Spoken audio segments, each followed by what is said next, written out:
Alright, next topic. Ito, marami ding nagtatanong. Kailangan ba daw talaga magbakuna sa ating mga alaga?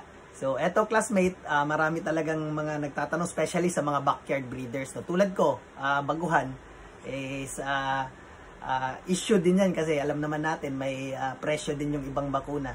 So, marami po akong sinundan na mga veterinaryo na breeders din no, ng game fall.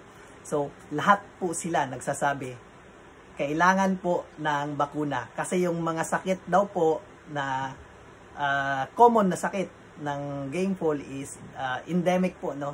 Baga, nandyan na yan. Baga, nasa paligid, nasa hangin natin, nasa environment natin, pwedeng dala ng ibang mga hayop. So, kailangan talaga, no? Lalong-lalo na sa mga game fall kasi hindi naman sila wild. Yung wild kasi parang mas mabilis sila mag-build up ng o magpalakas ng immune system kasi everyday sila nasa nasa exposed doon sa virus. So yun nga yung gagawin natin.